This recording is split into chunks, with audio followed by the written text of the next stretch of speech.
We're live. Okay, so that sounds great. Let me share my screen for a minute. Yes, I will not put it on presentation mode because it then screws up my two monitors. I noticed at the start of this event. So Mike, thanks for joining and let's say giving us the keynote, as you will. So for everyone who does not know Mike Kennedy, he's the EVP and CFO of the Muscular Dystrophy Association. Maybe in the Netherlands, people know this more around Duchenne. It's more the known maybe disease as such, the muscular disease in the Netherlands. There's also a yearly event called the Duchenne Heroes, which is a full week mountain bike trail to complete it, to raise money for Duchenne. So already it has a nice relationship with a couple of us here in the Netherlands. But thanks for joining, Mike. Mike Kennedy has more than 30 years experience building and leading world-class cross-cultural teams. He's particularly experienced in driving global business growth, leveraging technology and leading innovation. He's responsible for all aspects of the MDA's financial technology and risk management operations. And Mike has led the change in creating a financial and technology platform that allows, in this case, MDA to be a data-driven charity. So, Mike, I would like to give the floor to you. I'll stop sharing.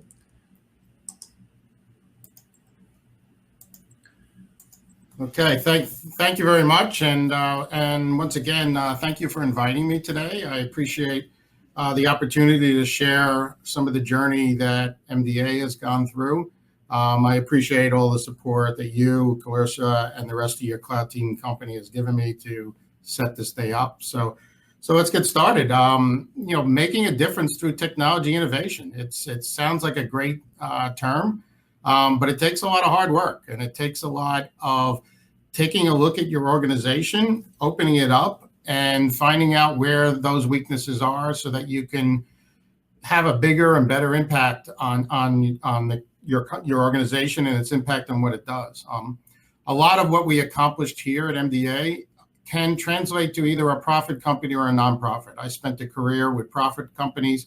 In fact, I spent 12 years in Europe, living and working in Frankfurt and Waterloo and London. And so I know that this transcribes into both profit and nonprofit organizations. So let me just tell first a little bit about MDA. MDA is a huge organization that provides a lot of benefits for a long period of time. We've been around over 70 years, and there's 150 care centers that provide support to those with neuromuscular diseases.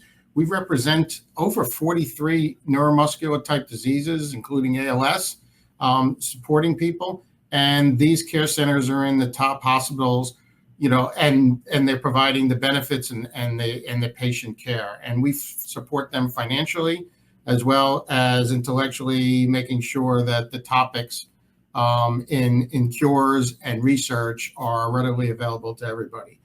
We support over 60,000 patients. We've provided over $1 billion in research over the time.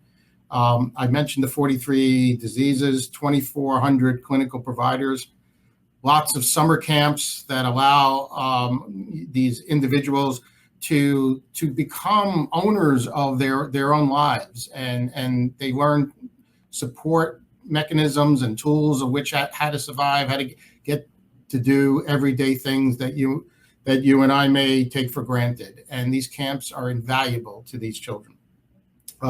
And most important, a lot of that research money that's been poured in over the years, in the last 5 years, we've had 14 medicines brought to market and cleared by the FDA. And so it's starting now to come to where science is coming to the forefront in making a difference in people's lives. And a lot has to do with the contributions that our donors have made and us being able to funnel those donations to the right research centers. So what is this power of cloud-based technology? The key here is, with the speed of change today, We can no longer tolerate front and back offices with all the handoffs and all the vulnerabilities. A one office concept is critical today. And with today's technology, and especially with financial force technology, that it does an excellent job with bringing this all together. It leads you the ability to trust the information that you have to make sure your house is in order. It's using the information to help guide, your management team, and then taking the next step with that information to guide your future strategy. This is why you do it. It's not just a technology project. It's innovation is about making the difference in your organization and putting your organization to be able to see what it's doing well, what it's not doing well, and therefore making those changes and making those improvements. And you'd be surprised at how much you then see that can be changed and improved and deliver a better product. And when we attempted this here at MDA, we broke it into 4 sort of steps. First step is strengthening the financial footing you have. That you must have. You must know where you are.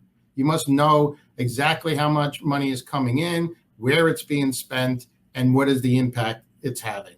Then you move on and you take a more 360-degree view of your organization and saying, okay, how are we delivering our products? And so for a nonprofit organization like MDA, it's about how are we doing our fundraising events? How are we delivering our mission? So it's not just about a general ledger or P&L or financial view. It's now how are we interacting with the public to be able to bring in the either the donor or the patient and have them enter the MDA family, stay with us, understand all its value that it can give, and hopefully contribute to us so that we can keep doing the great work we're doing. Once you then have that, now you have your organization really moving. And so you move into the third sort of stage, which is using this information to start evaluating your organization. And look, every organization has its complexities. I know that. I've been through many organizations. Everyone thinks they're unique and everyone is crazy in their complexity. But at the end of the day, you can break this down. You can break this down to its basic components, and then you can start evaluating the organization. Over time, where have all these routines worked in that just don't make sense anymore? And you start eliminating them, you start simplifying. And then you get to that last stage, which is you're starting to sit in conversations and setting strategies. As a CFO here, I now can take that information and I can sit with my management team, the CEO, the board, and start talking about how we start changing how we deliver our services over the next 3, 4, 5 years. Now you're starting to make a very powerful contribution with this innovation that you're doing.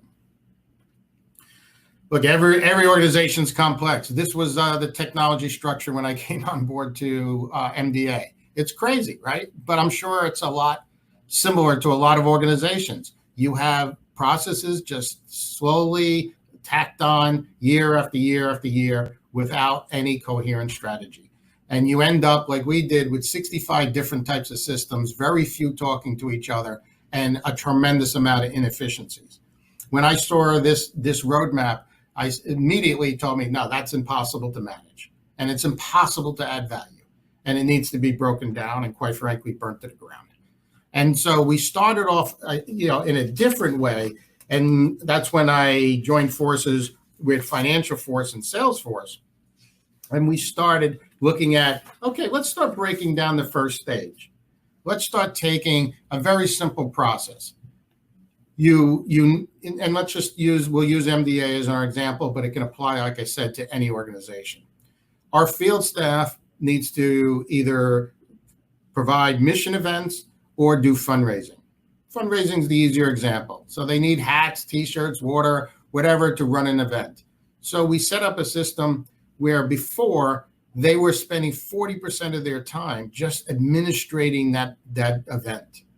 And now all they need to do is go onto a Financial Force screen, place their order, and it will automatically move to a centralized service center, which is for us based out of Chicago, which will then do all the procurement for them. And it all operates inside Financial Force. So they literally only have to come into a menu, open the menu, identify who they are, what they're working on, which event it is, and then tell the system what it wants. It picks and chooses. And then what's the quantity? And then, of course, every event is determined where it's going to be located. And so that order automatically opens up the next morning to the procurement team. And they work with all the vendors. I can drive lower prices because I know my volume. I can efficiently do it because it's centralized. And it's all inside the same system. And when they're finished, it moves over to accounts payable, of which they wait to check that all the services were delivered before they pay it. And then by the time it moves into accounting, which used to be the first stage when they'd get an invoice in their inbox and not know what it's for, this transaction's fully coded and simply needs to be posted into the general ledger. So instead of waiting at the end and having to rediscover what transaction you just did, you have captured at the point of service way up front where all the information and the knowledge is. You've captured everything already.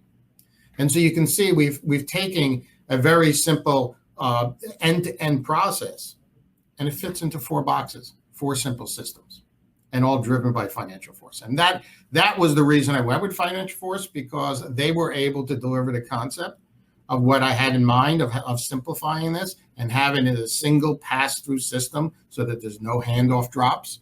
And then you don't have to go outside a system. You don't have a procurement system, a payable system, a general ledger, all different systems. Nope, it's all inside the same. So once I enter information in the beginning, it holds to the end. So once we were able to finish that, now we took a look at the information we were starting to give it. We had a good, strong hold of exactly where our money was coming in, where it was going out.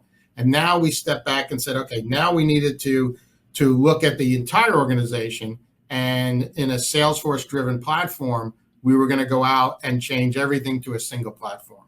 So we brought in software such as Donor Drive and One Cause, and the corporate giving through the nonprofit service pack, the marketing cloud, and all these other type of softwares, all driven on a Salesforce platform. And now I have both my revenue generations. I'm running my events via a Salesforce platform.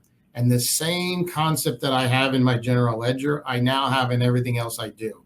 Once I capture it, I always have it. So I now can see the journey of someone who attends one of my galas or golf events. I now know I've captured that individual who showed interest in us forever. And so I can market to that person. I can send them mail. I can do digital marketing to them. I can invite them to other things. I can make sure they're aware of the camps we do and the advocacy work we do. And so you can see that it's not somebody who just walks in a room and leaves and you never see them again. By having this single platform, you're able to hold on to the complete journey of that person who showed interest in you. So then you bring it all together, and what does it all mean, right? And so you start looking at, the organization now is operating completely different. It's a completely end-to-end view of the organization. We now have all of these things. I sort of show it as a cloud, and because it's all cloud-based technology. But now with all that information working together, I now can advise the management team. I can show them trends. I can show them where things are working well or not working well. And then I can also survive the storms of, pandemic. Without having been a cloud-based technology, we know the pandemic was devastating to charities. And without this innovation and without moving to the cloud with this Financial Force and Salesforce, I'm not sure we'd survive. And so it not only gives you the ability to save money, but that's not why you do innovation. But it's there. You will find inefficiencies and you will save money. The amount you invest will well pay for itself. But the innovation has to be more than that. And it has to be able to eliminate risk to your organization, and it has to be able to help you see the organization to be able to make changes as you steer it differently. And that's where its huge value was pointed out to us during that pandemic. We immediately were able to see exactly what we had to adjust fast. We had to go to virtual programs. We had to reduce our cost because overnight, 60% of our revenue was challenged. And that's hard to survive. And yet we did, because we knew where every point of reference was with this end-to-end process. And so won't be the only event in our lifetime, right? There's pandemics, there are wars in certain parts of the world, there are fires that get out of control and knock out events. We certainly have seen that in the US and the West Coast. There are hurricanes, tornadoes, earthquakes, whatever, right? There will always be events. And so as an organization, and certainly as a CFO, I want to make sure my organization can continue to contribute even though these external events are happening. And this is the power that you have when you simplify your organization and you put it up in a cloud-based software such as Financial Force and Salesforce. So just to summarize, look, leading change is a challenge. It takes vision, it takes courage, it takes a lot of patience. You know, you're making change. People don't like change. They may hate the system you have. And believe me, everyone hated that picture I showed you of those 63 systems, but they knew how to get around them. And so therefore, when change came in, it was still disturbing. And so you have to make sure you spend a lot of time making sure that your innovation, which will never be successful if you don't get your employee base to adopt it and own it. And that's critical. And so you need to spend time with them to show them how this will change their lives, how this will make their jobs easier. And then they'll start owning it, and they'll actually start contributing and suggesting different ways for you to create it. And that becomes a true, powerful innovation. So it's important that your workforce just sees that this change is their change and adopts it as their own. And then you have a powerful change. Now, some of the comments I can make to you, one of the things we said early on, if it's not in Salesforce, it didn't happen. And at some point, you have to enforce that the information is all in there. We could build the greatest system in the world, but if people aren't using it and putting in there, it's not giving me a good enough read. If everyone still has a good portion of their information on the side, in their own laptops, on their own pads, in some other type of system, then you don't get that big end-to-end benefit. So you have to find a way to enforce. Now, for profit companies, it's a lot easier because certainly on the revenue side, if you're commission-based, you cannot pay commissions except that's in Salesforce. And so you'll quickly get adoption. But in nonprofit organizations, a little difficult. And that's where you need to spend the time with everybody. And you need to point out that each leader will be having their meetings and their conversations off of these reports. That gives the message that everyone has to be prepared and up to date. The next big point is training, training, training. You can't do it once. You can't do it too early because then they forget, but you have to do it as you get close to pulling this off. And then you have to do it over and over again for the next 6 months and until they slowly absorb and it becomes familiar with them. Believe me, that extra effort on the training will pay off if you want them to adopt. Then secure sustainable cost savings. Yes, they will come, but don't be afraid to push them pretty hard. With the information I now had, I went back to all my vendor relationships and said, okay, you've had a nice ride for 70 years, but I now see an awful lot of information now consolidated. I'm giving you a lot more volume than we knew we were giving you. I'd like better pricing. And every vendor agreed and came to the forefront and renegotiated. And we're talking that over a period of 2 years, we saved in excess of $10 million. It's a lot of money. It's a lot of mission work I can do with $10 million. And it was at least 5 times what it cost me to put the system up. So to get a 5x return, I don't know any CFO that wouldn't be thrilled with that and probably would sign off with that immediately. And so those cost savings will come, but that's only the beginning of your innovation. And so the last bit is, look, expect resistance, but stay true to the roadmap. Create that roadmap, that simplified roadmap I showed you earlier.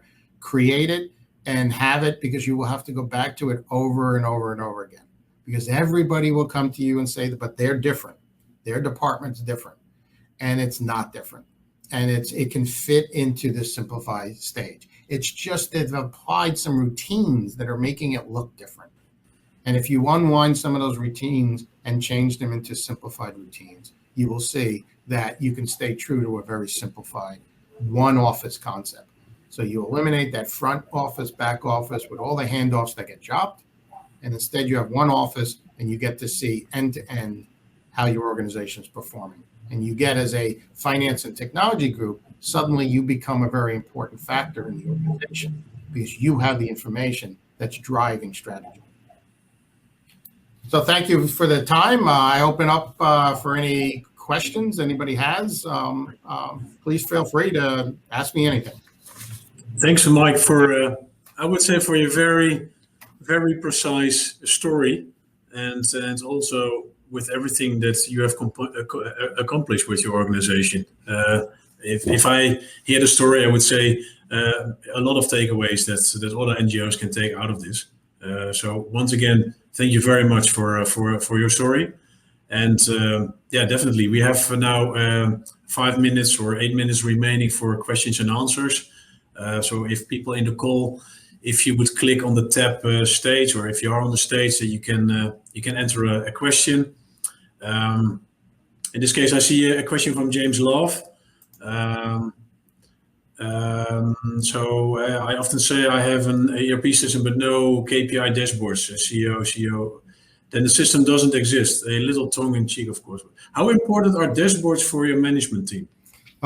It's not tongue in cheek. You're perfectly on the point. I always say all the time, you can build the perfect watch, but if you don't put a good face on it, nobody knows what time it is. And so you need your front end system. So you need Salesforce dashboards in a way that's simple and understandable by the management teams. And then you need a second layer where you can peel down with the actual departments that may need lower level of detail.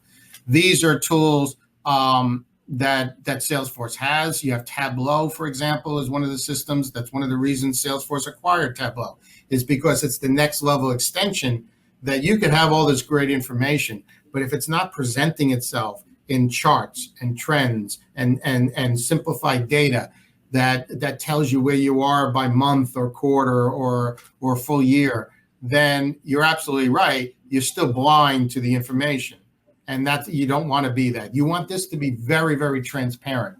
And so you need to look into something that sits on top of your information, be it Tableau or some other system, and it sits on top.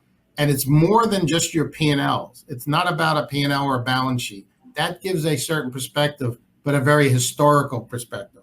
What you want is these dashboards to be showing trends that you can then predict off of how your business is where it's heading. So excellent question and an important factor in this implementation.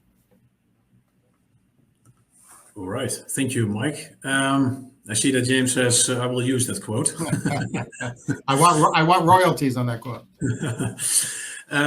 Maybe one more question from my end, Mike. That is regarding, let's say, your strategy on let's say your single cloud strategy. You make it very, very explicit. So it's Salesforce and only Salesforce. Also for a very good reason. But we also see, let's say, the tendency that some companies say, no, we go for the, let's say, best of breed. So we pick and choose a multi-cloud strategy. What is in essence your opinion on that?